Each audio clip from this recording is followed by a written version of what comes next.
How's it going, everyone? I am back with another video.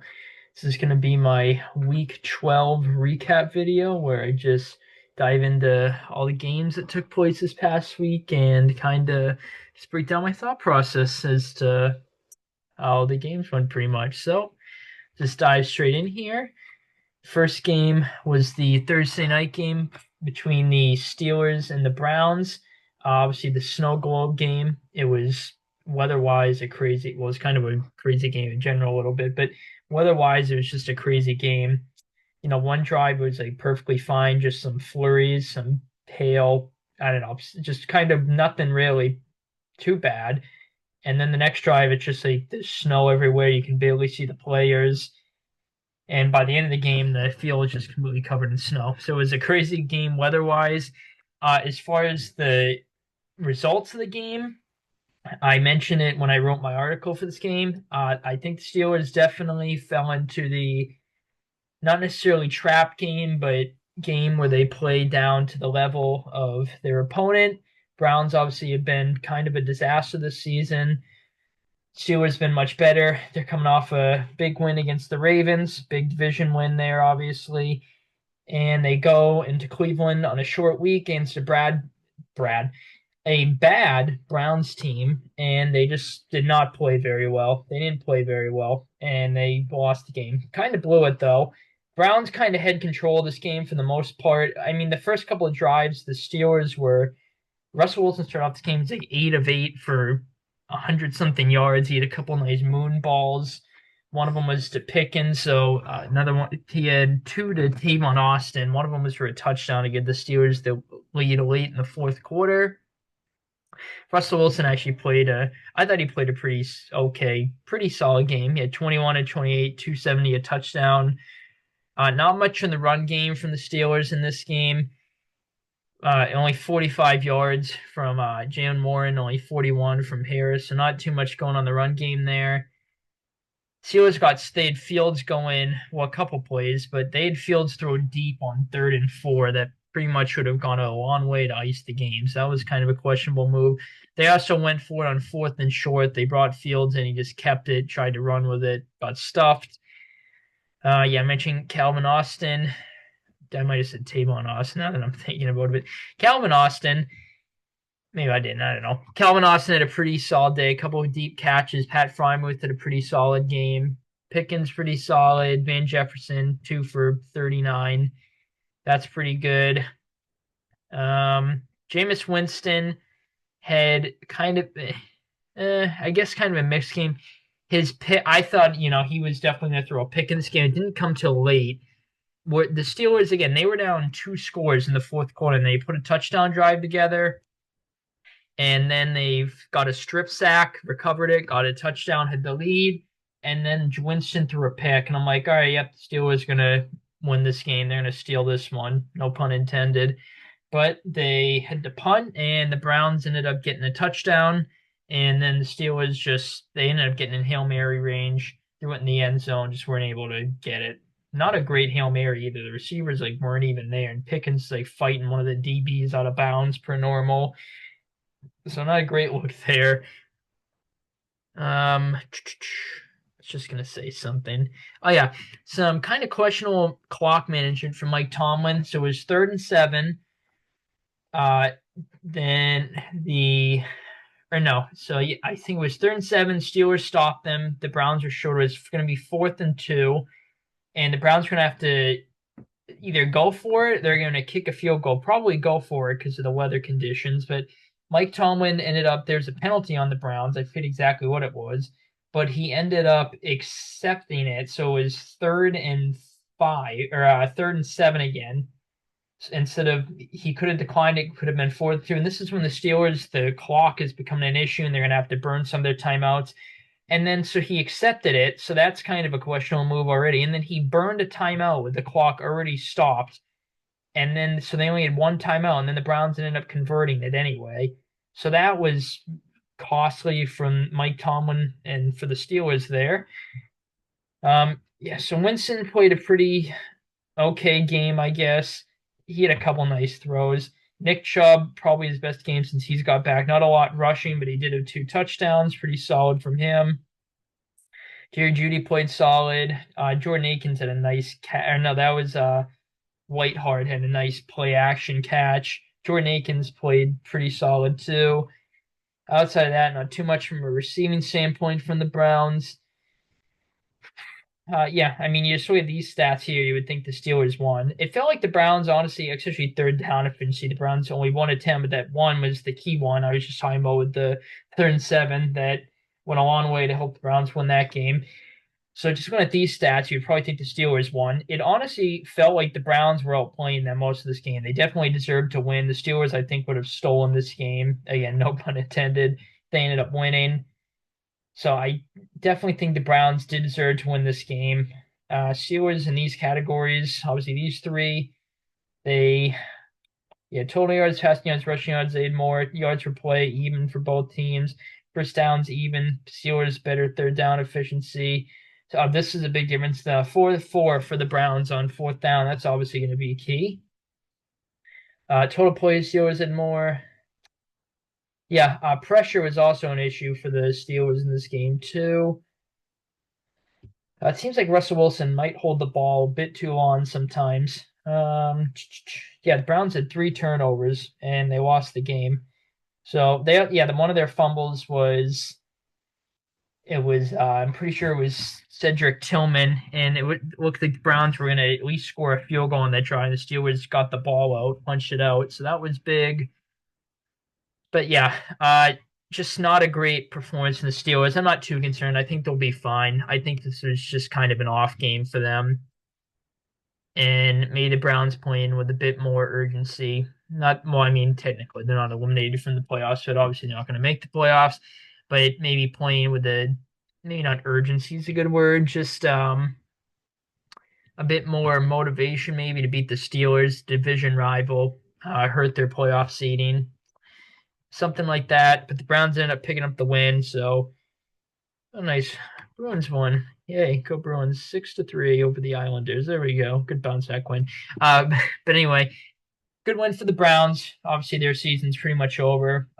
But they dealt the ball to the Steelers with their playoff standings, probably. I think the Steelers will probably end up getting the 3 seed, either 2 or 3, most likely, probably the 3 seed. But yeah, good win for the Browns. Not a great performance in the Steelers, but not too worried. It was fun to see the snow game, though. Titans Texans. This was a surprising game. This week had a lot of just weird games. It felt like I didn't do great this week with picks, but I did a bit better than I thought when I was watching these games. I think I went 9-4, so not great, but not abysmal, I guess. So yeah, the Titans. I'm surprised at how well their offense played. So they got off to a hot start, the Titans offense, but I figured the Texans would end up coming back and win the game because the Titans have got off to hot starts offensively this season, then they just really struggle as the game progresses. That did not really happen too much in this game. Titans were up, I believe, 10-0. Then I think the Texans scored. It was 10-7. Second quarter there, Titans put up another 10, so it was 20-17 at halftime. Titans were up. I still thought the Texans were going to win the game. The third quarter, the Titans were about to score again. I believe Stroud had an interception that wasn't a great pick. It was just a kind of a bad ball by Stroud. And then Will Levis threw a pick six. It looks like the Titans were really about to take control of the game, and Will Levis threw a pick six. And, from that point on, I'm like, all right, yep, Texans definitely. Titans probably just blew their chance. Texans going to win this game. And then the fourth quarter, the Titans kept gift wrapping the game for the Texans, trying to basically hand in the win. Texans were up 1. They punted, and Titans, I think, were in a good field position. And then the Titans got awful special teams. They fumbled it, and Texans recovered it. Late in the game, Texans had. I'm trying to remember exactly off the top of my head. Trying to remember exactly what happened. I think the Texans had a drive late, and I think they were forced to punt with not much time left on the clock. But I think the Titans offense went 3 and out. So Texans golden opportunity again.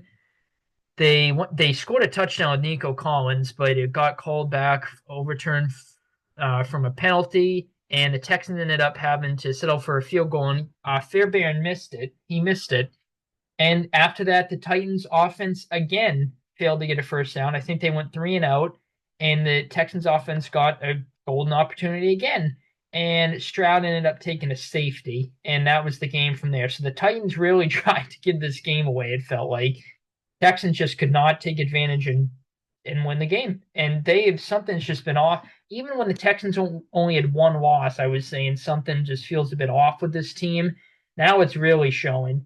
Again, maybe a division rival. Titans are bad, but they have the potential to be a sneaky team. So maybe it's not a horrible loss, but the Texans have just not been playing that great for a good portion, like a month or so. They just have not been playing that great, maybe a bit more. I think they'll still end up winning their division. They'll be fine. I think they're pretty much, I feel very confident saying they're probably going to get the 4 seed.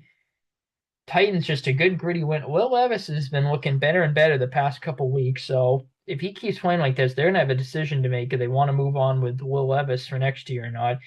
So yeah, he had a pretty good game. He really just, that pick six was just a bad read by him. Besides that, he played a good game. Tony Pollard played really good too.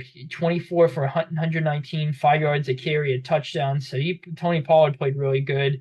Did a couple of games, big workload for Tony Pollard this year.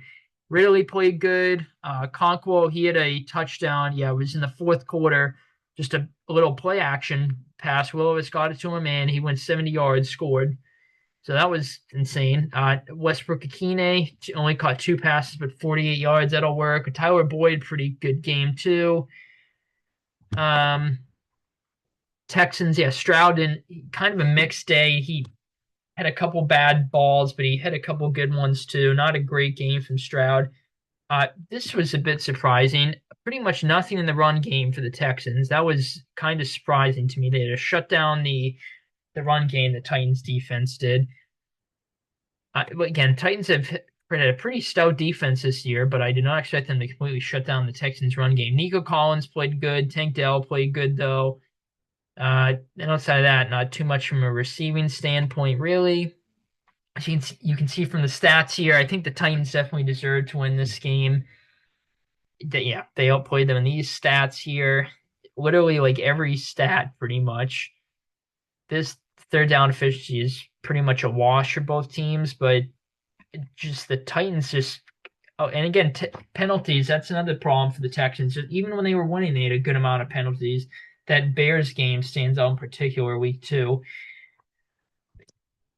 Yeah, kind of a surprising game. I don't think pretty much anyone expected the Titans to win this game, but they kind of just had control of this game. And even when the Texans were up in the fourth quarter, it looks like they had multiple opportunities to win it. Titans held on. So good win for the Titans.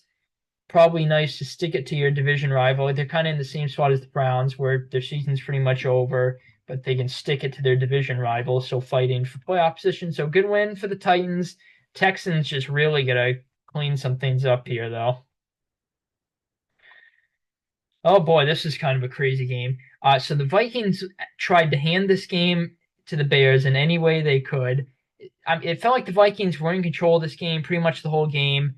The Bears were up 7-0 at the end of the first quarter, though. But then after that, I think the Vikings scored 14 unanswered. So they were 14-7. And then I think the Bears got a field goal like right at the end of the first half. So it was 14-10. The Vikings also got a blocked field goal in this game too, so that's 2 weeks in a row with Santos getting his field goal blocked. So something is serious. Something is just a big glaring weakness on the Bears' field goal unit that teams are taking advantage of the past 2 weeks of the Packers and the Vikings. Yeah, then the third quarter Vikings put up 10, so it was 24-10, and then the Bears, they scored, so it was 24-17.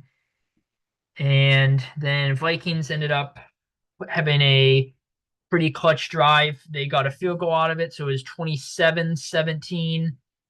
Or wait, hang on. No, it was 27. Wait, hang on. What am I missing here? So it was 24-10. Then it was 24-17. Then it was, hang on, I'm missing something here. So it's 27-10. Or no, it was 24-10 going in the fourth quarter. Yep. So yeah, 24-10 going in the fourth quarter. Then I pretty. Oh no, no, okay, no, I remember now. The Bears, their first touchdown, they got a touchdown, then they went for two. They didn't get it, so they were down 8. And then the Vikings had a clutch drive. Darnold hit Hawkinson on the sideline. That looks like he was going to ice the game. The Vikings ended up getting a field goal. They were up 2 scores with like 2 minutes left, somewhere around there. Bears ended up scoring with like 20 seconds left in the game. They went for two. They got the 2 point conversion, and they went for an onside, and they got the onside. I'm like, are the Vikings seriously about to pull this game? And then Caleb Williams had a nice pass to DJ Moore. They spiked it. Santos kicked it to get it to OT. And then the Bears won the coin toss, and they got the ball to start. And I'm like, they're actually going to win this game. The Vikings is just going to be a classic Vikings outplay the opponent and then just blow the game fashion type of loss. Vikings defense ended up stepping up. I can't remember. The Bears might have gotten one first down. I think they went 3-and-out actually.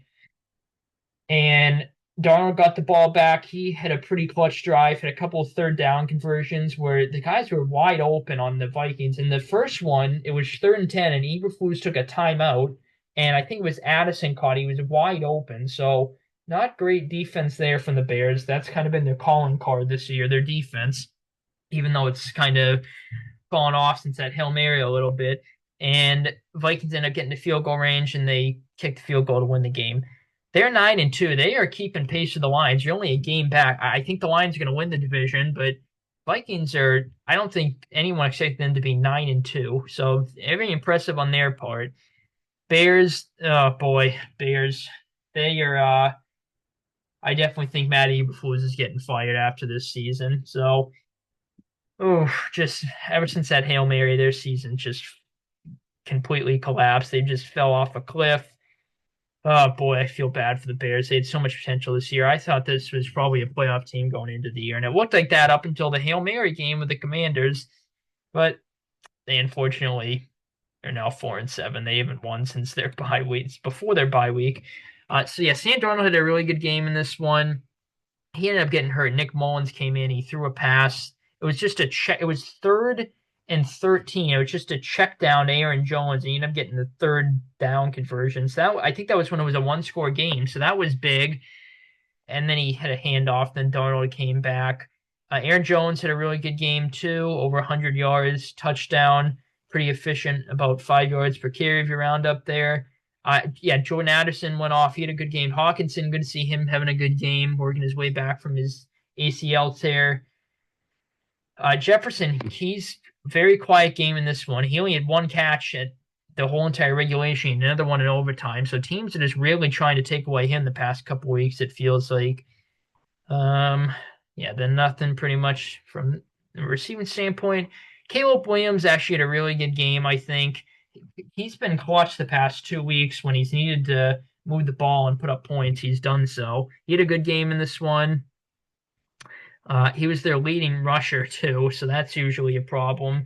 Caleb Williams is, he's mobile, but he's not a mobile type of quarterback like Lamar to that extent. So that's usually a problem. Especially he only had six, not even carries really, just rushes. DJ Moore had a good game. He played him and Keenan Allen also. He was red hot to start this game, Keenan Allen, but he kind of, after his hot start didn't do too much. Cole Kmet had a solid game too. Adunze, pretty good. Then a pretty good balance from the Bears from a receiving standpoint in this game.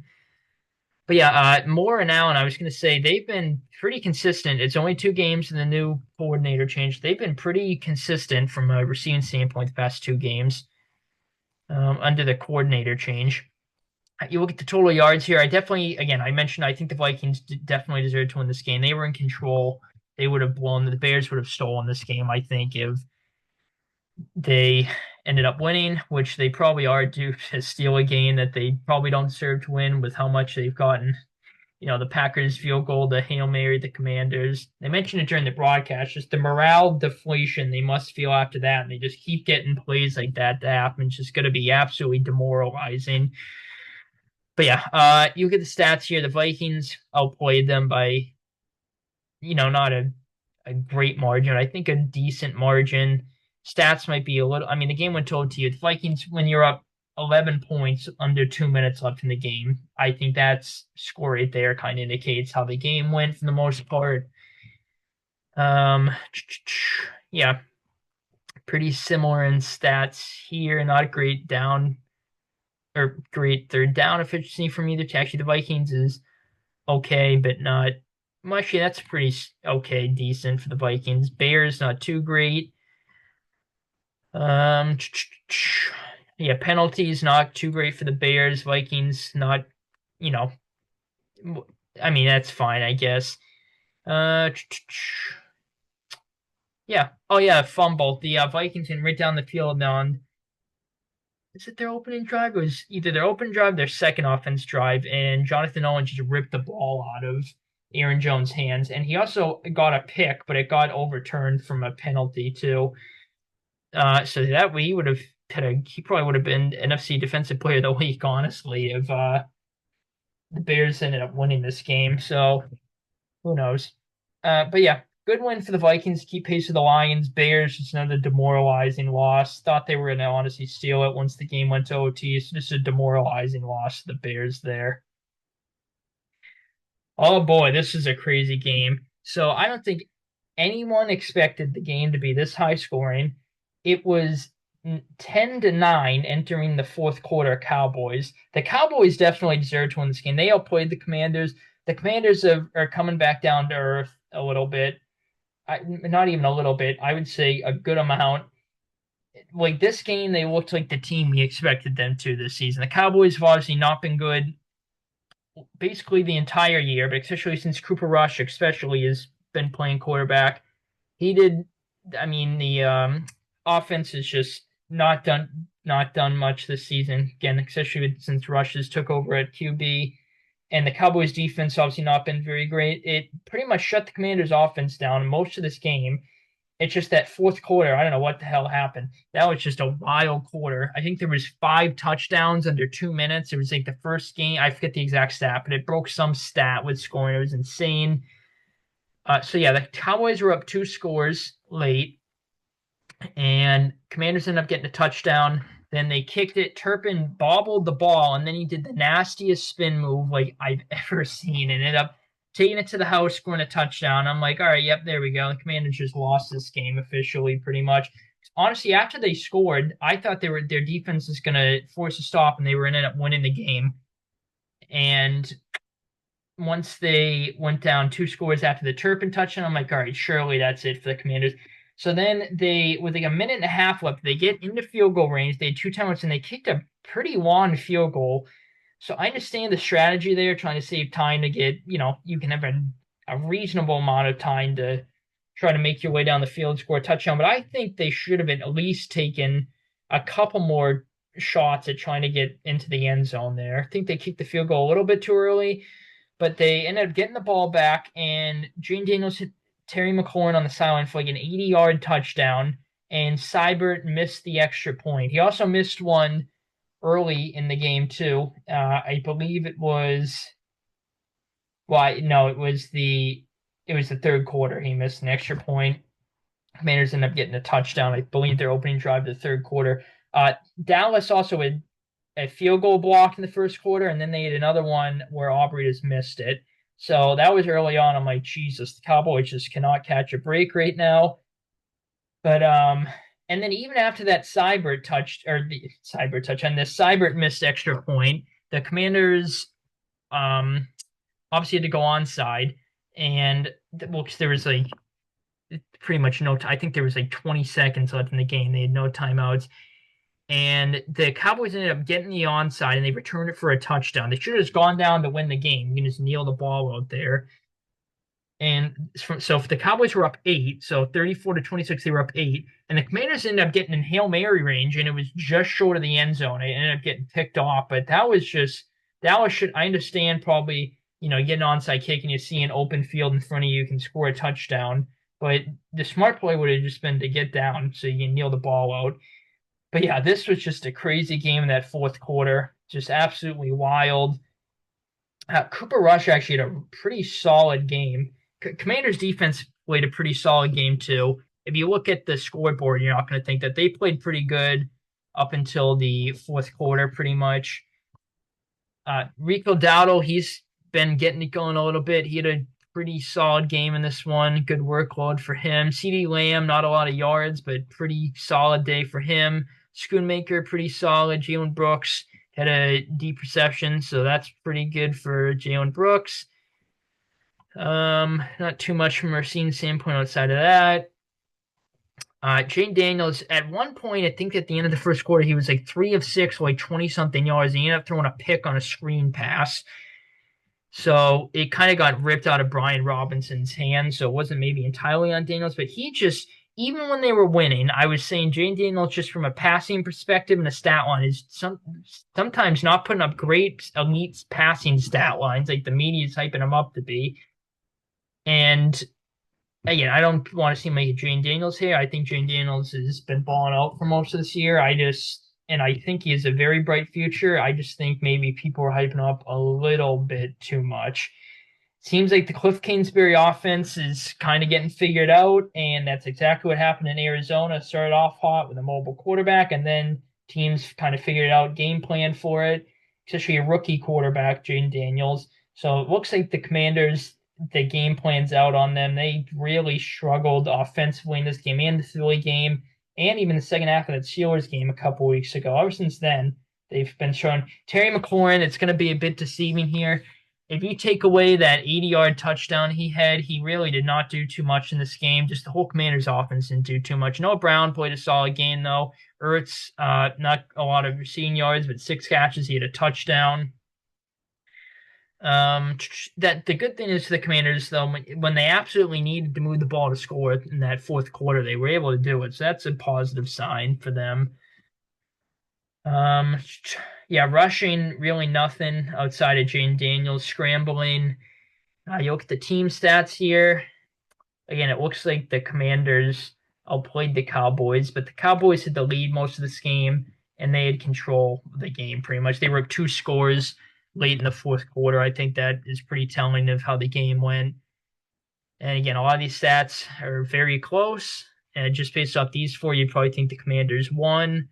But again, on penalties, that's another not so great thing for the Commanders in this game. I think the Cowboys definitely deserve to win this game. I think they outplayed the Commanders, certainly deserve to win this game. I mean, their season technically isn't over. I mean, if you win out, I guess you have a chance at playoffs, but I'm 99.9% certain that's not going to happen. They're probably going to win tomorrow, though, Thanksgiving against the Giants. Commanders, though, really, I mean, I think the Eagles are definitely going to win the division, but Commanders are really just, oh boy, it's not looking like they're going to make the playoff. If they play like this, I don't think they'll be making the playoffs for sure. Do the Commanders keep playing this poorly? I don't know. I mean, I know they play the Giants again, so that's another win for them. But yeah, just not a great points in the Commanders, although their defense did keep them in the game. Just their offense has not been good the past couple weeks. So they're starting to concern me a little bit. I honestly don't know if they're gonna make the playoffs. It definitely is gonna have to be as a wild card, 5, 6, 7 seeds. I just mentioned I think Philly's definitely winning the division. I honestly would. I'll have to take a look at the playoff picture. So, well, obviously actually, you know what? I'm going to say they don't make the playoffs. Maybe that's a bit bold because now that I'm thinking about it, the Lions, Packers, and Vikings are all going to make the playoffs. And so two of those teams, probably the Packers and the Lions, or the Vikings rather, are going to have to get in as a rolled wild card team. So that really only leaves the 7 seed open, and I don't think the Commanders are going to get it, honestly, now that I'm thinking it over. What other teams are there? Um, think Nick. Tennessee West. Interesting. Um, hmm. Let's see. Trying to think what teams are in the 7 seed picture. Um, honestly, I think it's going to come down to them and the 49ers, though, looking at the playoff picture and just thinking off the top of my head here, real quick. And I would probably give the Niners the very slight edge over them, but who knows? It's definitely possible they make the playoffs still, but they really need to play better. They want that to happen. Oh boy. Oh boy. Okay, let me take a sip of water before I talk about this game.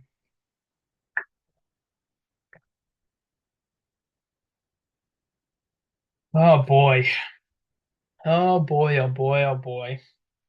Well, this was just downright embarrassing. This was just absolutely abysmal. Just an absolute horribly abysmal, just awful, unacceptable performance. I mean, I didn't expect much from my team going in this year. I think I predicted us to go 4-13. I honestly don't think we're as bad as people say we are this season, but we've had a couple bad games. Obviously, this being one of them, but I mentioned it during my videos. There's been a couple games where we competed and could have won the game and kind of a bit short. I think we're a bit better than people give us credit for, but this game just looked like we overtake the team everyone expected us to. Not everyone, but most people expected us to this year. We were down 31-0 at one point in this game. It was I think we forced the Dolphins punt on their first offense possession, and then our offense, not our first possession, but our second possession, went down the field, had a pretty good drive, and then Sly missed a field goal. We would have been up 3-0, and I'm like, oh my God. And I'm like, whatever.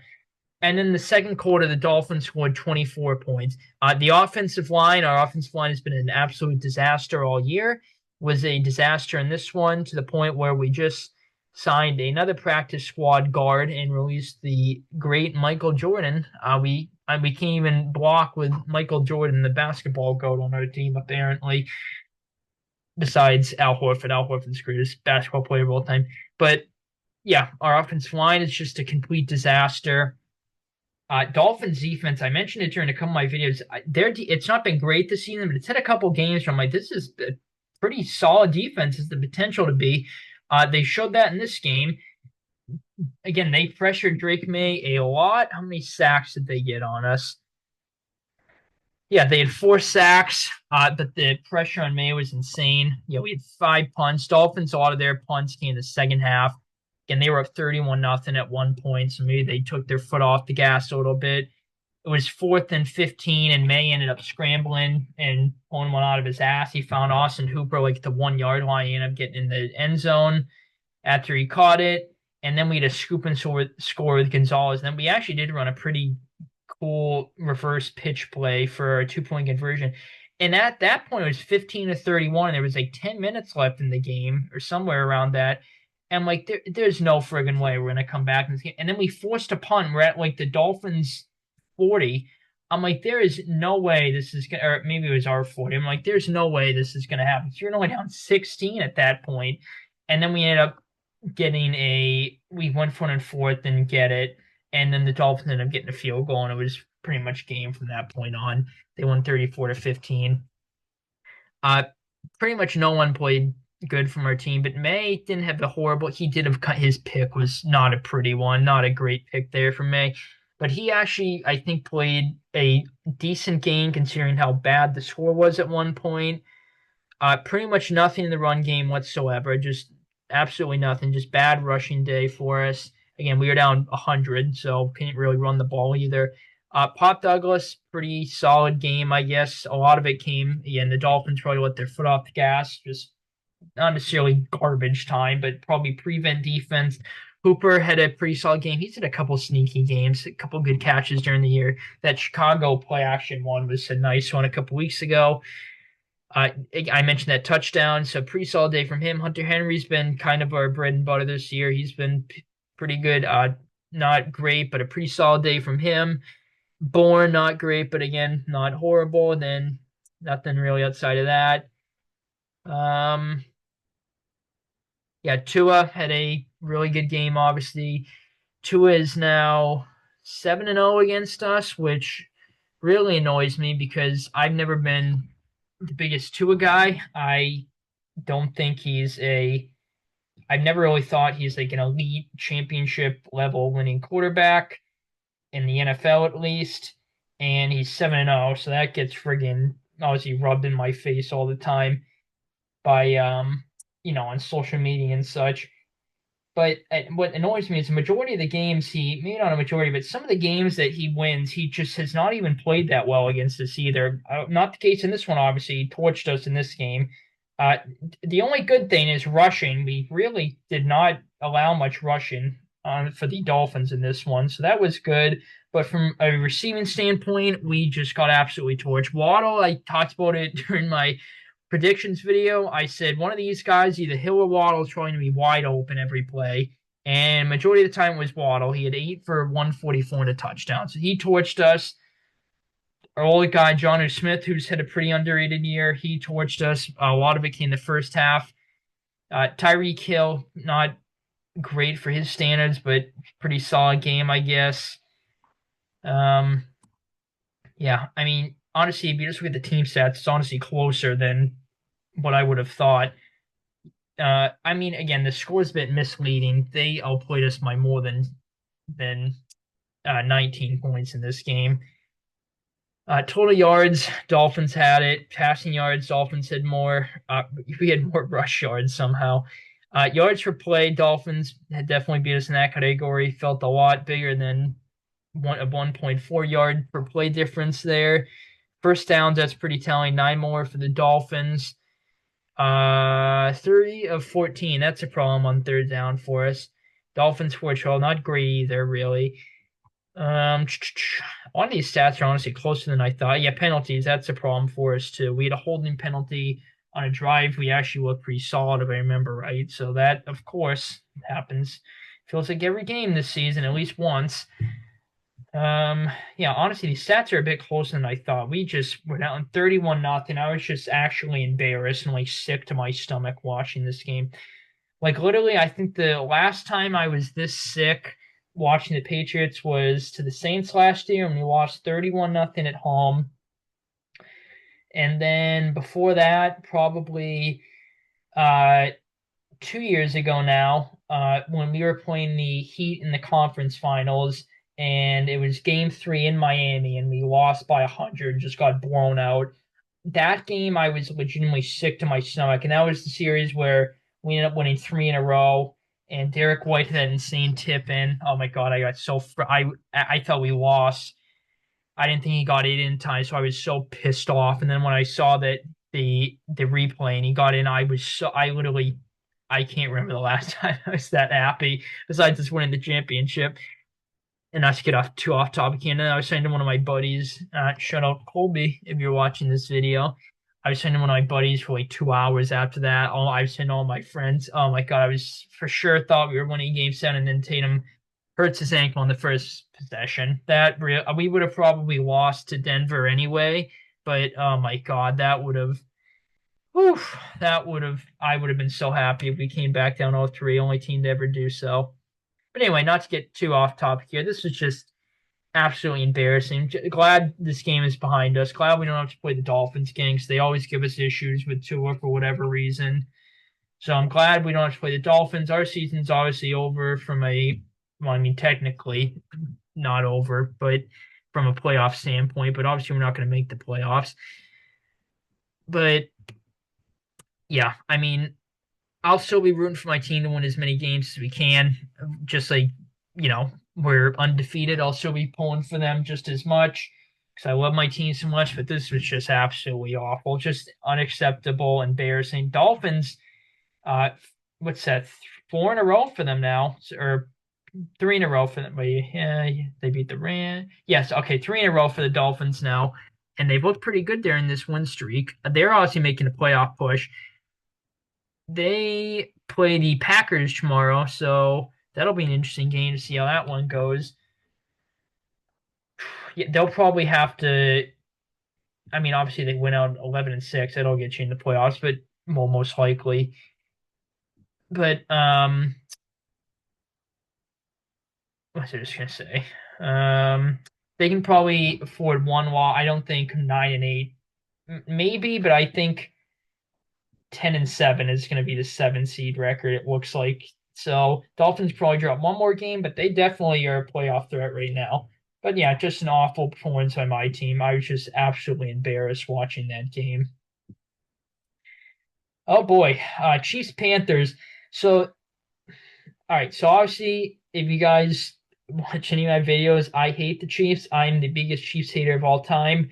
Hate Mahomes. I think he's the most overrated player in the history of sports. But I will say Mahomes probably played his best game of the season. I was kind of impressed with Mahomes. And so obviously the Panthers defense, the competition, it's not great. Panthers defense has been an absolute disaster this year. It's been absolutely horrible. It's like dead last in pretty much every ranking, if I remember right, or a lot of them at least. But Mahomes played a really good game. I mean, you just look at his stats. He didn't have a lot of yardage. He had 3 touchdowns.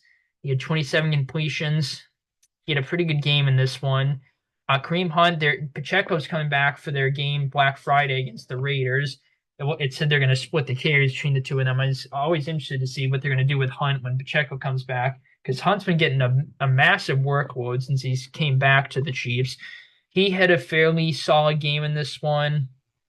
Mahomes, yep, this is a problem, or it was the problem for the Panthers this game. He had a lot of third downs where he scrambled, and obviously the game-winning field goal was set up because he ended up getting a rushing first down and much more. So Mahomes was really clutch with his rushing in this game. Noah Gray has turned into Travis Kelce the past 2 weeks. He had a touchdown on the Chiefs' opening drive, and then he had a touchdown late in the game too. Travis Kelce had a pretty solid game too, but Noah Gray got into the end zone twice. That's 4 touchdowns the past 2 weeks for Noah Gray. I don't think obviously that's going to sustain itself, but Noah Gray looking like a pretty solid tight end the past couple weeks. He's obviously been kind of underrated during his career. Obviously, he's not a big name on the Chiefs, but he's had a couple catches over the years that have been pretty clutch off the top of my head that I can remember. Honestly, he's making a case when Kelce retires that Noah Gray can be the tight end one at this rate. DeAndre Hopkins didn't do too much in this game. He did have a touchdown. It's like the Chiefs every time on third down, just the Panthers defense could not get off the field. The Panthers did get a good amount of pressure on Mahomes. They sacked him a surprising amount of times. Um, yeah, Xavier Worthy had a pretty solid game too. Not too much outside of that from the receiving standpoint with the Chiefs.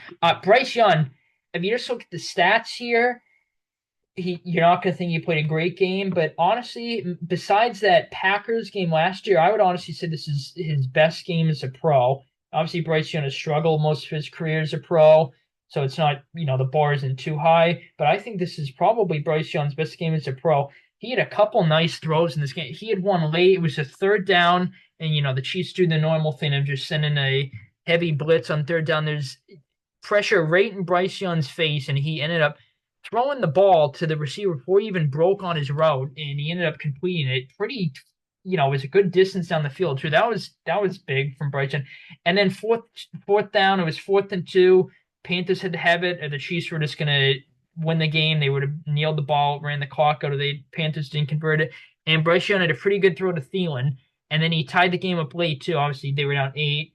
And, well, the 2-point version was just a run play, but Bryce Young clutch drive to get the Panthers into the end zone. Panthers moved the ball well for most of this game. They just kept having to settle for field goals.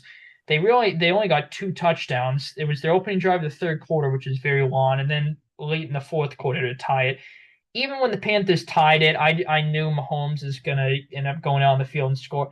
I actually almost texted the chat I'm in with my buddies when the Panthers tied it up. We were like, "Oh my God, are the Panthers seriously gonna pull this off?" I actually typed it out in the chat. I was like, don't worry, Mahomes will probably get a 5-yard pass that goes 20, and then he'll get a BS penalty to set them into field goal range. Then he'll get glazed all week for it by the media. And then they had a play to Worthy where I was just waiting for the flag to get thrown. I ended up not sending it because I thought I was going to end up jinxing the Chiefs, and it was going to happen. And obviously, I was pulling for the Panthers. I hope the Chiefs lose every game for the rest of their Mahomes tenure franchise. That made no sense. The rest of the tenure where Mahomes is starting franchise quarterback, I just hate them so much. So obviously, I was actually pulling for the Panthers. Panthers obviously not been good this year. They've been playing pretty well the past couple, not pretty well, but better the past 2 weeks, and they had the bye. Not I see a lot of people mocking the Chiefs that they need a game-winning field goal to beat the Panthers, and yes, I can see that. But the Chiefs, they have games like this where they just and every team has games like this where I don't think the Chiefs play down to the Panthers level. I just think, again, the Chiefs are pretty much every team's Super Bowl. I mentioned it when I was predicting this game that the Panthers might play a bit better than people were expecting because they've been playing better lately. They know that, they're probably not going to make the playoffs unless anything short of winning out. They had 7 losses going into this game. So they know that they're pretty much not making the playoffs.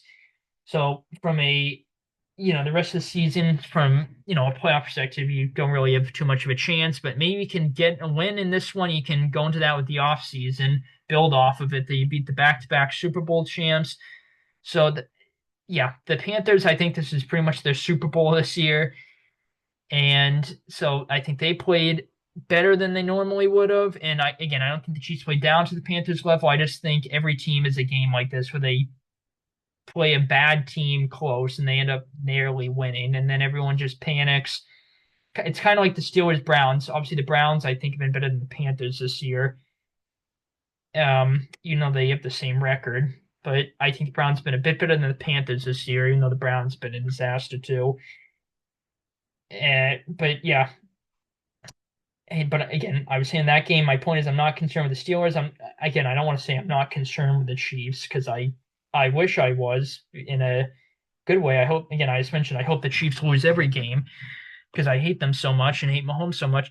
But I guess I'm not concerned that the Chiefs are just going to go on a massive losing streak and get, blown out and just play bad. I do think the Chiefs are it is a possibility where they might lose some of their games, maybe not consecutively, but they just don't play good during the next coming weeks, and they maybe drop, like 2 of their 3 or 3 of 5, something like that, and they end the season, like not playing great football, and the talks are, oh, the Chiefs, they're going to be a wild card exit. They get the first round bye, which they probably will.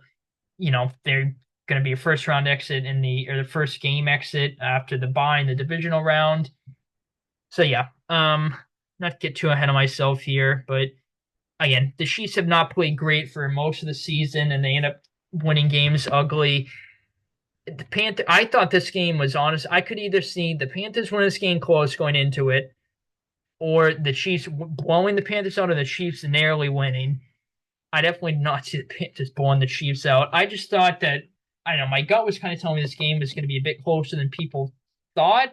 I think I predicted the Chiefs to win by more than one score. I don't exactly remember off the top of my head, but I thought it might be a bit closer than people were expecting.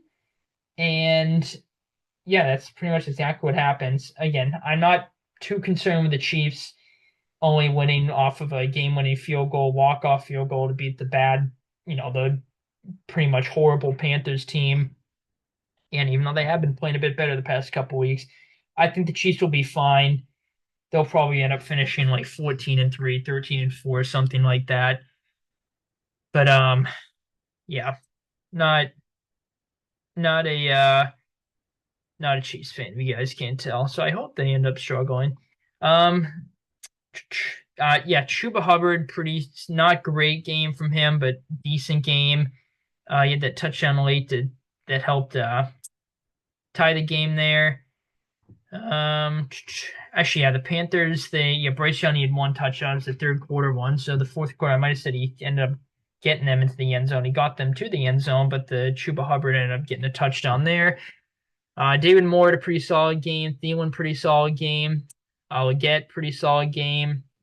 Sanders ended up getting hurt in this game, so that hopefully he's okay, but he was playing pretty solid. We have the team stats here. Again, the Chiefs set really no point in this game. I thought the Chiefs were going to lose. I obviously was hoping it would happen. But the Chiefs, they just when they needed to score, they were able to, and it just felt like they had control. And I just kind of knew that they were going to end up going down the field. As much as I friggin' hate Mahomes, he is clutch a lot of the time. So I just had a feeling that was going to end up happening. Unfortunately, it did. But yeah, the Chiefs definitely, I think, outplayed the Panthers, even though it was close. And you look at these stats here, they had the same yards per play. Panthers had more rush yards. Chiefs didn't really have that many more total yards. Um, or sorry, the Panthers had more passing yards than Bryce Young. The Chiefs had more rushing yards. Um, First downs, yeah, Chiefs had six more. I mean, just look at these stats here. Again, I mentioned that it felt like the Chiefs were unstoppable on third down, 8 of 13. That's a pretty good third down conversion rate, and I think pretty sure the Chiefs are leading the league in third down conversion rate. Um, yeah, I think these stats are pretty telling. Chiefs had a couple holding penalties that stalled drives. That's a big part of why the Panthers were in this game. We'll take the Chiefs were going to score, and they had a couple holding penalties. Yeah, 5 sacks to the Panthers, and they got a good amount of pressure. So that the Chiefs offensive line is going to clean some things up there. They'll probably be fine though. Um, yeah. So this was a pretty close game. Was really hoping the Panthers could pull it off. Obviously, that would have been fantastic if the Chiefs lost, but unfortunately, it didn't happen. But grinded out ugly win for the Chiefs, like most of their wins this year. This game, really don't think there's too much to be said about this one. The Bucs just completely dominated from start to finish. The Giants got one touchdown late in garbage time, and the Bucs were up 30-0. Tommy DeVito looked pretty bad. A lot of the yards came in garbage time. Really just had a tough time pushing the ball down the field. I said either Tommy DeVito is going to play bad in this game, it's going to be a disaster for the Giants offense, or the Bucs pass defense and their defense channel is just going to have a rough random game. Not random games. The Bucs defense has been bad for a good part of the year, especially the past couple weeks, and they've been on their losing streak. But I could have seen a random offensive, just a good offensive performance in the Giants in this game that obviously didn't happen. Baker Mayfield had a really solid game. He only had 6 incompletions, 24-30, 294. He had a rushing touchdown too. And then he mocked, or I guess mocked, in good spirit, Tommy DeVito's celebration there. Bucky Irvin had a couple nice carries. He went off. He's been a stud this year. He's definitely a diamond in the rough that the Bucs found there. Not much rushing outside of that, really. Mike Evans, good to see him back. He had a pretty good game. Bucky Irving, pretty good receiving game too. Then outside of that, not too much from a reception standpoint, but good amount of yardage for only one catch for each of these guys. Yeah, I mentioned it. I mean, you just look at the stats here. It's not horrible for DeVito, but a lot of them came when the Bucs were probably just in full prevent. Not much from the run game from the Giants. Tracy, though, 4.7 yards per carry. That's pretty solid. Malik Neighbors, pretty consistent game, but a lot of it was late. He said to the reporters, talked to Daboll about why he's not getting involved more. Daboll said that he needs to do a better job. He honestly is probably going to get fired at the end of the year, Brian Daboll. He'll probably get hired as an offensive coordinator, if I had to guess, or an offensive assistant, something like that. But he'll definitely have a role in some staff next year if he ends up getting fired, I would assume. Robinson had a pretty solid game, and again, a lot of it late. Theo Johnson, same with Robinson, a lot of it late. Second half though, it was 23-0, and then the Giants were working the ball down the field, and they fumbled. Tyrone Tracy right at the goal line. I'm like, yep, all right, well there goes the one chance to get right back in the game. I mean, just with the team stats here, I think that's pretty telling. The Bucs just dominated every category. Giants literally did not have a single category where they outplayed the Bucs in the team stats. Besides, they matched with fumbles. There was a play with the Bucs fumbled at the goal line, and no one noticed. They're standing around, and Baker Mayfield, who was in the backfield, ended up running and getting the ball, saved the Bucs there. Giants could have just picked the ball up. They might have been able to. It was a DB. They might have been able to just walk into the not walk because Mayfield would have been out there, but probably would have, had the edge over Mayfield getting to the end zone. But yeah, this is just a disaster for the Giants. Their season's been a dumpster fire. The Bucs very much needed a win here. And who knows if the Falcons playing bad the past couple weeks. They might have a chance at the division still. Who knows? I think Falcons will probably still end up holding on. The Bucs, maybe they could sneak into that 7 seed, though. Who knows? I think they'll be in the mix of the 49ers and Commanders for it, most likely. Yeah, Bucs very much needed a win in this one. It's good for them to get that win. Giants just a complete disaster, though. Lions, Colts. So it was the Colts were playing well early, and they were up 3-0 at the end of the first quarter. And they had a couple first downs where it's like, oh boy, the Colts might end up stealing this game. And then the Lions offense kind of clicked. They scored 14 the second. Colts got a field goal, so it was 14-6 at the half. And then the Colts just kind of struggled offensively after that point. Lions, again, I don't think they went off offensively. They only put up 24. Just they had a pretty efficient day where they were able to move the ball pretty well. Colts defense been playing a bit better. It was, it was 21-6 for a majority of the game, so it was within 15 points is still a competitive deficit. And then when it's 24-6, I think it was rather early on in the fourth quarter, and the Colts just were kind of struggling offensively. The Lions ended up just holding on to this one. The Lions defense, I've been very impressed. Aaron Glenn, I haven't been too high on. Last year, so 2021, the Lions obviously just as a team were kind of a disaster most of this year. So I'm not gonna talk, give them too much slack for that year. That was obviously their rebuild year. Their defense obviously was not good that year. 2022 was bad at the start, and then when the Lions were in their win streak, it picked it up, was playing pretty good. Last year, it was pretty solid for most of the year, but it had a couple games where it was bad, but it was pretty solid most of the year. This year is very, very impressive, especially since losing Aiden Hutchinson. I've been very impressed with the Lions defense. What was I just going to say? Aaron Glenn is probably going to get some head coaching interviews. It looks like he definitely is lined up for head coaching interviews. Will he end up getting a job?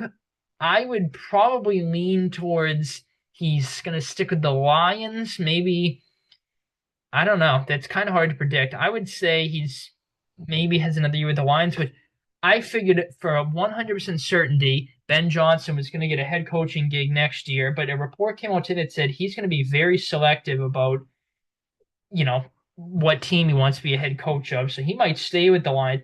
If Ben Johnson and Aaron Glenn run it back with the Lions next year, I honestly think, I guess it depends what happens this year.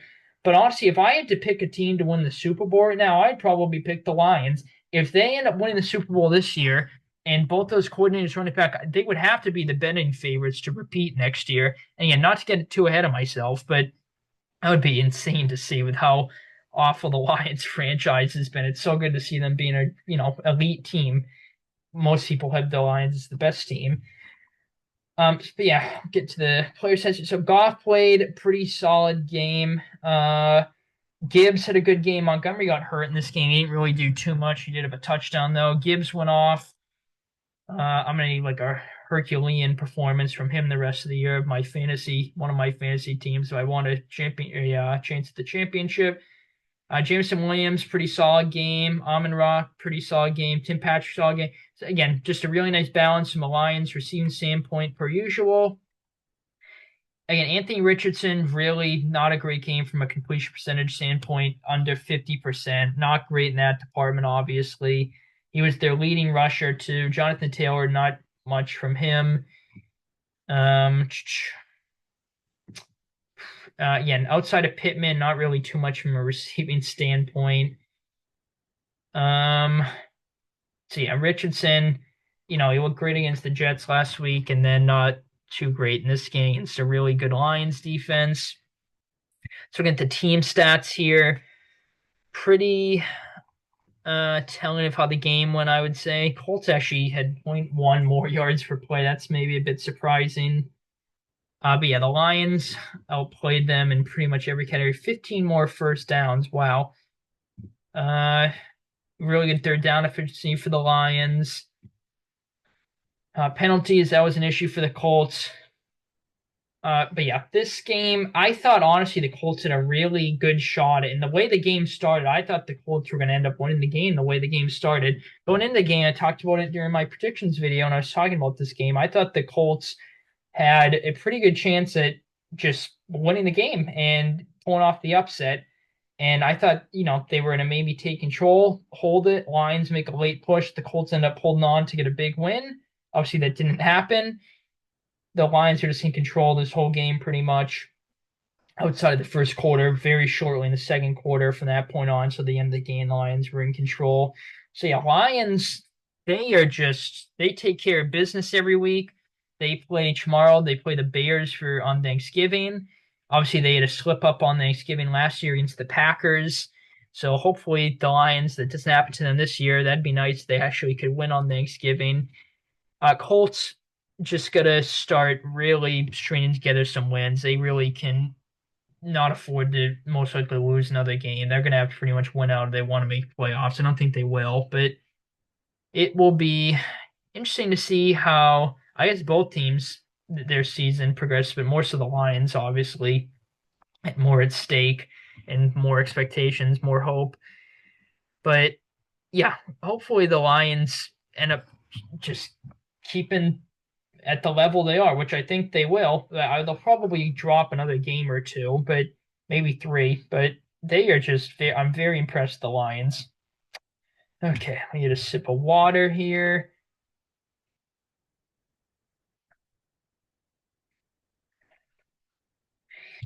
So the Raiders were in the lead for most of this game, and I don't want to say they were controlling it. I mean, the game was close the entire time. The Raiders were up. Well, the Broncos were up 3-0 early, and then the Raiders from that point on they were up 7-3, and then I think it was 10-3, and then so 7-3. Then the Raiders kicked a field goal. So no, so it's 10-3. Broncos got a field goal. Raiders got a field goal, and then I think the Broncos got a field goal at the end of the half. So it was 13-9 at the half.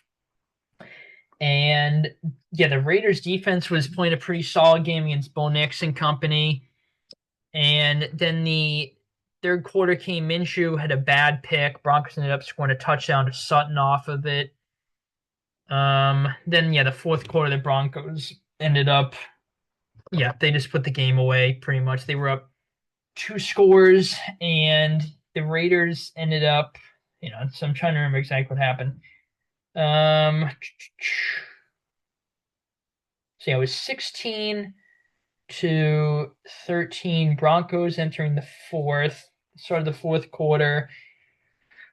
And then I think it was the Broncos scored a touchdown. It was 23-13, and I think the Raiders scored a. No, okay, so the Raiders kicked a field goal. It was 23-16. Broncos got a I'm blanking on what happened. I'm trying to remember how they got to 29 total points, the Broncos. Um hmm. I'm honestly blanking. I just remember late that Minshew got hurt. He broke his collarbone, and yeah, what a surprise that the Chiefs would have probably won anyway. But what a surprise that the Raiders' starting quarterback happens to get hurt right before they play the Chiefs. What a surprise! The Chiefs getting luck to go on their side. Who could have guessed? But Aiden O'Connell did beat them in Arrowhead on Christmas last year, so I guess it is possible it happens again. We can only pray. That'd be a nice Black Friday present for everyone outside of KC. And the Raiders somehow won that game. But yeah, the Raiders. So it was Desmond Ridder that came in, and he led them down the field, and it looked like they were going to score to go for an onside. The Broncos defense ended up holding them. They sacked Desmond Ridder, and then the clock ended up running out, which the Raiders probably could have. Maybe they really hustled, got another plan, but the game was pretty much over, so I don't blame them for not doing so. But yeah, Broncos played not a great game, but they, got the job done, took care of business. Raiders, they're obviously bad, kind of a dumpster fire, disaster year for them, but they have the ability to be sneaky. And the Broncos, they're not an elite team. I wouldn't say that they're a solid team. Division rival, especially the second time around, is definitely harder for the team that won the first game most of the time. Actually, the Broncos blew them out in Denver the first matchup. And both those games, the Raiders were in control, and Minshew threw a pick six. It was a 100-something yard pick six, like 101-yard pick six. In the first game, the Broncos took control, and then Minshew's pick in this game, the Broncos took control from that point on. And the Raiders kind of had the momentum in both games. So Minshew's picks are really costly in the two Denver games for the Raiders. Bo Nix is just getting better and better, though. Yeah, he had a pretty solid game in this one. McLaughlin, not too much from a yards perspective, but pretty good 6.3 yards per carry. They probably should have ran the ball more. They passed a bit more than I was expecting them to. Courtland Sutton, he's been balling out this year, especially during the Broncos since they've kind of gotten hot the past couple weeks. He had a really good game. Pretty balanced game from everyone else. Broncos receivers just had a pretty good game as a whole. Yeah, Pele had a pretty good game too. Yeah, Raiders perspective, again, it was just their offense. I actually don't think played abysmal, but Minshew played not great, but not horrible. I don't think Ridder, getting thrown at the end, he did what he could. I guess played decent. I guess. Pretty much nothing from a rushing perspective from the Raiders. Although 6.6 yards per carry, that's going to work, but from the yards perspective, the Raiders have just had absolutely nothing rushing all year. Same in this story in this game.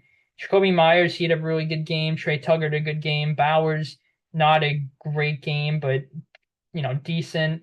Abdullah, decent game. He had that touchdown early on that gave the Raiders the lead. Looking at the team stats here, yeah, honestly, you'd probably think the Raiders won this game just based off the team stats. They had more total yards and passing yards and rushing yards, and the yards per play were the same, and they had more first downs. Yeah, a lot of these stats the Raiders outplayed the Broncos in, but nearly did even time possession, 2 penalties, close for both teams. Total plays, close for both teams. Raiders had 9 more. Third down efficiency, close for both teams. So yeah, honestly, you would probably think well, I guess the Broncos had a better third down efficiency. Yes, they had 2 more conversions on only 1 more attempt. So I guess kind of a bit marginally better third down efficiency. I mean, not marginally, but I guess marginally better third down efficiency. But yeah, Broncos, not a great performance, but they were able to take care of business. So they needed to. They, got to start stacking some wins. If they want to make a playoff push, they'll probably lose at least 2 more, I would imagine. So they, this probably could not be one of them. If they really want to make a playoff push, I guess they could have lost this game, gone to 7-6. They probably would have, wouldn't have been season ending, detrimental level, but they definitely didn't want to lose one or have one of their losses be the Raiders. So Broncos took care of business, not great, but okay, solid team performance. So good for the Broncos to get that dub. Raiders obviously just a disaster though. Cardinals Seahawks. This was literally like might have been the hardest game for me to predict all year. And during my picks video, I nearly changed the Cardinals. I nearly changed my pick to the Seahawks, and I ended up going to Cardinals. And of course, that ended up biting me on the ass. Anytime I change my pick, it usually bites me in the ass. So I'm like, oh, whatever, I'll just stick with the Cardinals. So yeah, the Seahawks defense has been balling out the past 2 weeks with Mike Macdonald. He's really found something with that defense since their bye week. The offense has not been great the past 2 weeks for the Seahawks, but it's, gotten it done. Gotten 2 dubs in a row, obviously. Very low scoring game. Cardinals only put up 6 points, 2 field goals. They probably should have 9, but Ryland missed a field goal late. They would have had to go onside. The game was probably over anyway.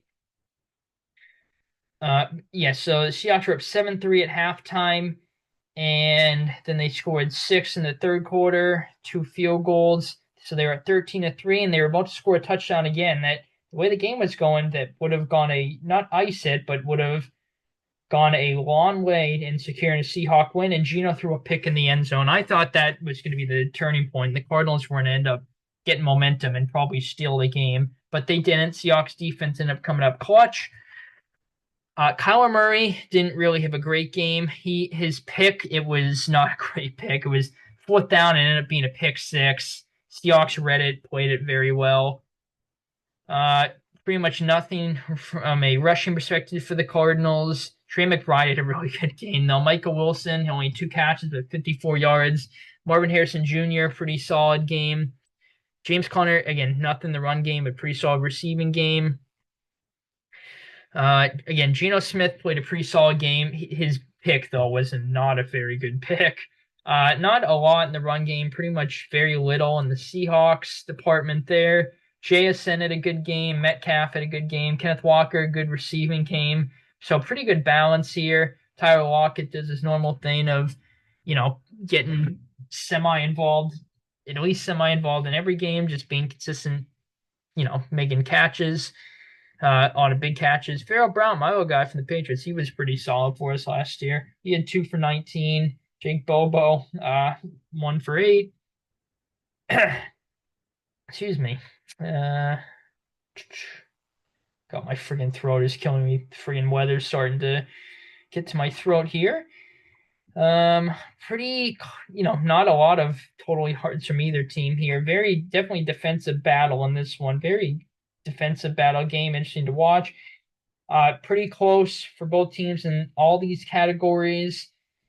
Yards per play, Cardinals had 0.6 more. Maybe a bit surprising. Yeah, Seahawks were definitely in control of this whole game. Certainly deserved to win. Yeah, Kobe Bryant was the one that got the pick six and the fourth down play for the Cardinals there. Cardinals really struggled on third down. Seahawks 50%. That's pretty solid. Pretty much everything outside of that was very close, very close. This was a very defensive battle, as I mentioned. This was an entertaining game to watch. And yeah, Seahawks are now leading the division. That's surprising. They're leading the division, even though it felt like they fell off a cliff after they started off 3-0. So good for the Seahawks. I don't think really any. I expected them to be a sleeper team. I expected them to go. I think I predicted 7-10, but I thought they were going to beat some quality teams. I did not expect them to be leading the division at this point in the year. I don't think they'll end up winning the division. It's hard to predict which team is going to win the division. Honestly, if I had to pick one team to win the division, I would honestly probably pick the Rams. Even though the Rams are 5-6, I mean, even the 49ers, who were in the last in the division, are only a game back from the win column. So who knows? Honestly, that literally anyone, you can make an argument for any 4 of those teams to win the division. I think I really don't see a wild card team in this division. I think this division only has one playoff team that's gonna obviously be the division winner gets in there. But yeah, so I think the Cardinals will probably win the next matchup in Arizona. I'm gonna have to imagine their offense plays better in that game. But yeah, this was a definitely defensive grinded out game. So good for the Seahawks. They're leading the division, bouncing back after, I mentioned it fell off a cliff during their 3-game losing streak, it felt like. But good for them to get that win. Not a great game from the Cardinals, that they were kind of due for a shitter like that, I suppose. Okay, get some water. So this game, I just looked at the score here. I honestly think it's a bit misleading. The Packers certainly deserved to win this game. They were in control pretty much the whole game, but the 49ers were within a margin where it's like they're probably not going to come back, but it's reasonable. Like it was like 14, like somewhere in the 14-point range, somewhere like that. Most of this game, it felt like. And then the Packers in the fourth quarter, and essentially they had won to Heath very late. They threw a fade route that, that really added on to the score there. Obviously, the big story is no Purdy. Brandon Allen didn't really play a great game. I guess he did what he could. He also I was it his thumb? One of his fingers had like tape on it, like a yeah, I guess tape. But so he had a couple off passes in this game. He didn't really play that great, but I guess he did what he could. Can't expect too much out of him. Pretty much nothing in the run game. Christian McCaffrey didn't really do too much. I thought he was going to have a heavy workload in this game, a lot of checkdowns. George Kittle had a good game though. He had a touchdown that the Packers were up 17-0, and then the Niners ended up getting a touchdown. It was 17-7, and then Christian Watson dropped the walk-in touchdown where Jordan Love placed the ball perfectly on him, and then so it's like, okay, Niners just scored. They caught a break. They're only down 10. They get the ball to start the second half, and the start of the second half, Deebo Samuel got it all the way down to like the Packers 10-yard line, and there was a holding penalty though, and so that was really hurt the Niners there. Packers ended up scoring a touchdown, so it was 24-7. Then the Niners ended up getting a field goal, so it was 24-10. Then that fourth quarter, Packers scored two touchdowns to really take control of the game there. Jauan Jennings, solid game, I guess. Not great, but solid. Christian McCaffrey, obviously better receiving day than rushing day.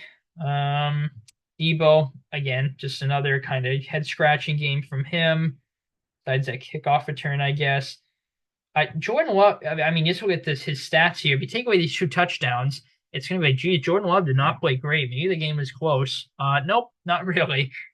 So Jordan Love only had 13 completions. Not a great from a completion percentage, I guess, but I think Jordan Love actually played a solid game, better than this maybe his completion percentage suggests there. Josh Jacobs had a really good game this one. Even Emmanuel Wilson had a couple nice rushes. He played pretty solid. Dobbs played well. And then outside of that, just a pretty even balance from a receiving standpoint for the Packers. Yeah, I mentioned Watson at that drop touchdown. I ended up winning one of my fantasy games by 0.28 points. Had Watson caught that touchdown, I would have lost. So thank you, Christian Watson. I'm now 7-5, and I was 2-5, and I won five in a row. So thank you, Christian Watson. I'm in the playoffs now in that league. Total yards, I think, is pretty telling. I think, I mentioned I think the Packers definitely deserve to win this game. They control the game pretty much from start to finish. I felt like I never really thought they were going to lose the game. Yards per play, I'm a bit surprised the Niners had 0.2 more yards per play. Not that, obviously that's a big margin, but I figure the Packers would certainly have more yards per play. Again, if Watson caught that pass, it would have been the Packers winning this category here. I think at least. The Packers doubled the Niners' first downs. Pretty not great, but pretty fairly efficient third down efficiency. Niners struggled on third down, fourth down 2-0-2. That's going to be an issue. Packers split. They got 50% of their fourth downs. They got one, missed one. Well, I think the one they missed, it was just late, and the Niners ended up stopping them, if I remember right. It was just complete garbage time at that point. Packers were trying to milk the clock there. Penalties. Niners had some penalties that hurt them. Not great from that standpoint. Time possession, the Packers won by a fairly decent margin. I think these stats are just pretty telling of how the game went. But again, I think the score was a bit misleading, or is a bit misleading. I think that 21 is more of a suitable score mate for the Packers in this game rather than 28. But because again, the Niners were within a margin where it's like they're probably not going to win the game and come back, but it's within the margin to do so. So Niners really, I guess they're fortunate that they're in a division that's just like the NFC Midwest rather than just the NFC West. It's just midness, just every team in that division is floating around 500. You get the Niners and Rams both at 5-6, and you get the Cardinals and the Seahawks both at 6-5. So again, I mentioned the Niners could definitely win their division. They might even be able to get in as a 7th seed if they get hot, but they are just Something's off with them. Packers picking it up though. Um, yeah, they're picking it up. I think the Packers. Not a lot of people talking about the Packers in the postseason. Everyone's talking about the Lions and the Eagles. I think the Packers still have a shot to make a run, maybe and get to the Super Bowl. Who knows? Going to be interesting to see how it plays out. But Niners just not a great performance in this game. They play the Bills. It might be Sunday night football. Let me see. Yeah, it is Sunday night football. I saw that there might be like a bunch of snow for that game, so that'll be interesting to see if that happens. But yeah, good win for the Packers. Niners did not really look that great though. So Eagles Rams. This was the Saquon game. Obviously, everyone's talking about. Saquon had 255 rush yards and he had a good amount of receiving yards too. Uh, yeah, 47 receiving yards. AJ Brown had a really good game too. Then nothing really outside of that for the Eagles. Yeah, obviously Barkley, he was just shy, I think, of Adrian Peterson's total rush yards in a game. So that was absolutely insane. Hurts played pretty solid, but he didn't really need to do a lot from a passing perspective, kind of like Love in the game I was just talking about against the Niners. So this game was close early on. The Rams were actually leading. It was 7-3. Then the Eagles had to kick a field goal in the second quarter. It was 7-6. And then the Eagles ended up getting a touchdown. So it was 13-7 at half for the Eagles. And then the third quarter, Saquon, I think, like, excuse me, I believe it was one of his, actually, I think it was the first play, the third quarter, maybe. Saquon ripped a runoff and got a touchdown for the Eagles. And then the Rams ended up getting a touchdown too. They got bailed out on a bad PI call, and the Eagles should not have been called. The Rams got bailed out there. They scored a touchdown, so it was 20. So it was 13-7. Then the Eagles scored, so it was 20-7. So it was 20. So yeah, it was 20. Well, hang on. Something doesn't seem right here. Um, no, yeah, okay. It was 20. I think it was 20-14 after that point. Then the Eagles got another touchdown. It was 27, 14. And then I believe, I can't remember the fourth quarter. The Rams made it a one-score game again. I just remember the Eagles, they were up. So I believe the Rams made it like semi-interesting, and they scored late to make it interesting. But then I think Saquon ripped off another long touchdown run, and then the Rams ended up getting a garbage time. No, they okay. No, I remember. So the Rams didn't score until the fourth quarter until garbage time when the game was over. It was 37-14. They ended up getting a touchdown to Kupp, and then they went for two. They didn't get it. But yeah, so this game was it was close early on, and then as the game progressed, the Eagles kind of just progressively took control of the game, but it was within a margin where the Rams could come back, but the Eagles just kind of felt like just kept putting a not a stranglehold, but a it just kind of felt like the Eagles were just gaining more and more control, and they were going to certainly win the game as it progressed, pretty much. So yeah, see, Saquon, he's getting MVP talks now. I don't think he'll end up getting it 'cause it's just kind of catered to be a quarterback award. Plus, so I think honestly he's probably gonna have to break 2,000 rushing yards to end up getting it, which I mean it is possible, but I don't think he's gonna end up getting that. But who knows? Certainly, I don't think he's gonna be playing this well every week. But honestly, who knows with this offensive line and how well the Eagles are playing? Starting with the Eagles and the stats here. Stafford, I actually think had a really good game. He had a couple nice throws in this one. Kyren Williams had a solid game too. Nacua had a good game. Kupp had a good game. Again, his touchdown came in garbage time, but pretty mixed balance from the Rams here. You just look at the stats. I think they're pretty telling. I'm honestly surprised that the Eagles won the total yards category by this much. Rams won the passing yards, but obviously rushing yards more than makes up for that with the Eagles. they more than tripled the Rams rush yards there. Yards per play, oh God, they had a lot more yards per play too. Oh boy, they had 2.3 more yards per play, or 2.2 more yards per play. Um, First downs, Eagles only had one more. Third down efficiency, that was another thing. The Rams went all of 8, so a lot of talk about that. Eagles had a pretty good third down efficiency. Uh, Penalties, pretty much, almost a scratch in this category. And, a lot of the yardage came, I mentioned that BS penalty that should not have been called that benefited the Rams, led to a touchdown. Time possession, Eagles won it, but it was sort of close. Uh, yeah, Rams had a fumble early on too. That didn't help. Obviously, that was when the game was certainly very close. So yeah, Eagles getting a lot of Super Bowl hype too. I don't think they're going to be able to sustain this high level of play. I think they'll probably, and I don't know their schedule off the top of my head, but I think they'll probably drop like two more games, probably finish 13-4. I think they'll probably end up getting the 2 seed if I had to guess. I think Detroit will end up getting the 1 seed. But if it comes down to the Lions and Eagles in the NFC Championship, that is going to be one hell of a game and very difficult to predict. But who knows? I don't mean to get too ahead of myself here. Again, the Rams are in the same situation the Niners. They're a game below 500, but they're in a division that's very mid record wise, so they can win their division still. Very possible.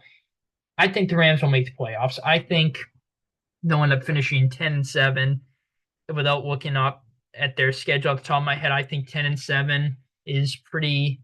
I think that's a pretty good margin. They were 6-7 last year and they won out. So I think it's going to be a similar case this year, except probably only get one more loss. I don't know though. They really can probably only afford one more loss to get that 7 seed. So who knows? Uh, it's going to be interesting to see the Rams make the playoffs. Obviously, the Eagles are going to make the playoffs though. But yeah, Eagles getting a lot of hype. Really good win for them, obviously. Rams, it was close early on. Score might be a bit misleading because it was kind of close throughout the game. But the Eagles certainly outplayed them, deserved to win that game. Okay, Harbaugh Bowl. Just get a sip of water.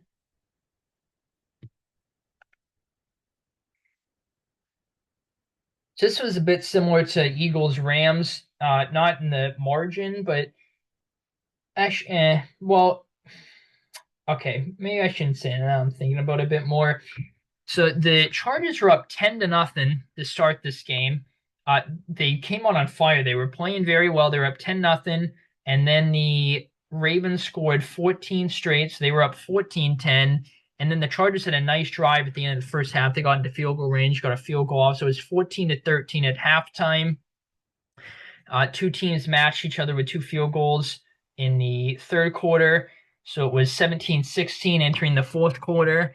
And then the fourth quarter, the Ravens just pulled away. Chargers ended up getting a touchdown late, went for an onside kick, didn't get it, and that was the ball game from there.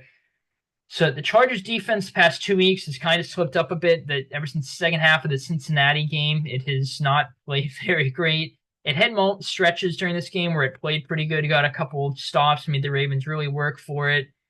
But yeah, it did not have a great game in this one. Derrick Henry went off against them. Even Justice Hill had a couple nice carries. He had a touchdown. He broke away on a run, got a touchdown.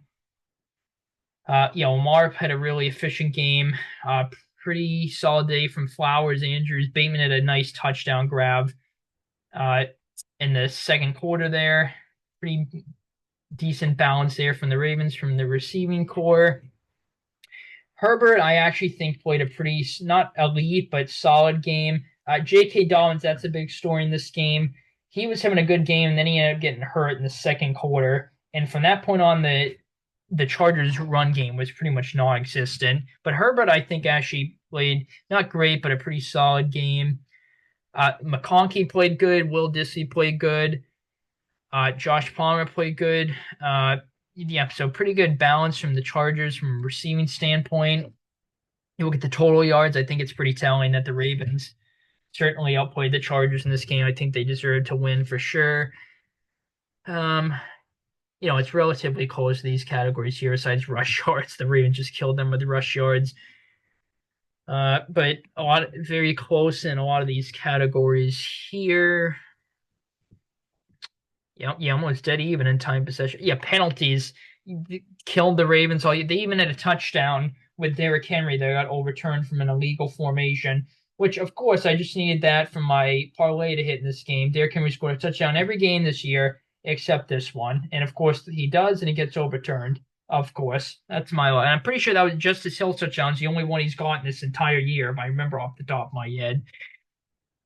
Actually, maybe he got one in Buffalo. I'm not exactly sure off the top of my head, but definitely, obviously, Derrick Henry. He's gotten a lot more touchdowns than Hill this season. Of course, Hill gets one more than Henry this game, though, when I needed Henry to score. But yeah, my opponent had Will Dissly. I had Flowers and Andrews. I was down 20 something, I think, entering this game. And Will Dissly, that drive the Chargers got the touchdown on. It looked like the Ravens were just going to chew the clock out, be able to get first down, chew the clock out, and then they got a holding penalty. I'm like, oh my God. I mean, it looks like the Ravens for sure were going to win that game. Except who knows with some of the games they've won over the past couple of years. But I'm like, oh my God, I was so nervous because Will Dissly just needed like 2 point something points and I was going to lose. He ended up getting a catch, and I'm like, yep, that's it. And I was down I was up 0.28, and I'm like, oh my God, please. And then the Chargers, so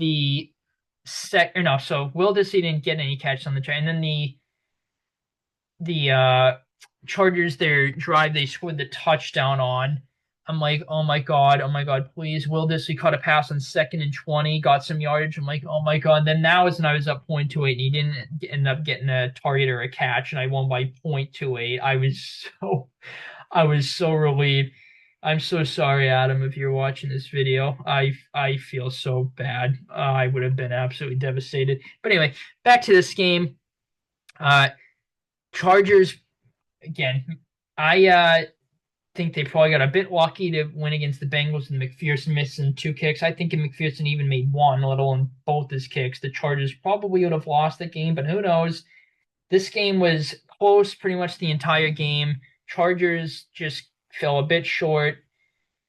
Well, they were down 14. Got I guess, sort of garbage time touchdown, but not really garbage time because it was within a margin where the Chargers could come back, even though it would take a lot, obviously, at the onside, recovering it and then scoring again, but it's possible. Against the Ravens, some of the games they've blown, I just mentioned over the years. But yeah, Chargers, I think, will make the playoffs. I think they're going to be an interesting playoff team, but I really don't think the Chargers, this is the year where they pull off a run and beat some of the elite teams like the Ravens, Steelers, the Chiefs, and Bills. Although I could see them pulling off the upset against any of those teams. Probably the Chiefs, if I honestly had to pick one out of the group in particular, just because of the division rivalry. Or I swear it's not just my Chiefs hate, or the Ravens. I could only see them beating any four of those teams. The Bills have kind of been prone to some upsets over the years too. In the playoffs, they've had some games where they, outside of the Chiefs, like the Steelers last year, that was kind of close to late. I could see. I don't know. I don't mean to get too ahead of myself here. I think the Chargers will make the playoffs, but I think this game definitely showed that there's some work the Chargers need to do until they can seriously be a championship contending team. Again, I think the Chargers will make the playoffs. I definitely could see them pulling off an upset, but I think their ceiling is probably the divisional round this year. Although who knows, especially with Jim Harbaugh, who knows? Maybe that team could go on a run. That would be exciting to see if they did. Ravens gonna clean up their defense though. I mean, if you just look at the scoreboard, only 23 for the Chargers, and again, a lot of it came late.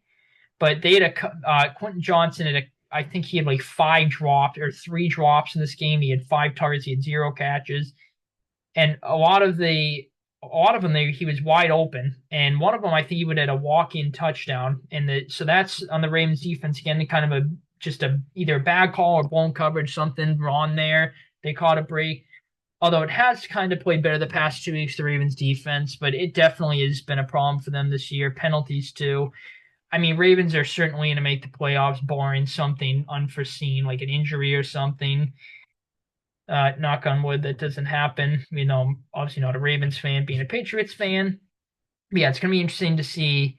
I think both these teams are going to make the playoffs. So it'll be interesting to see how it pans out with both these teams. But definitely a good game. John now 3-0 over Jim Harbaugh in their coaching careers against each other. Covered all the games here. So yeah, it was a pretty good week of football. Some just kind of some crazy weird games that felt like this week. Some good games. Really no blowouts this week. Well, besides the Bucks Giants, I get one. Then my team against the Dolphins. Okay, now I guess there is some that I'm looking at again. Yeah, okay, there's actually a decent amount now that I'm looking at it. I want to say the Lions. I mean, technically 18 is, I guess, a blowout, but it didn't really feel like a blowout the way the game was going. But yeah, good week of football. Didn't really do too great betting. Got some to hit, got some to not hit. Wow, 122-minute highlight video. That's interesting. Excuse me.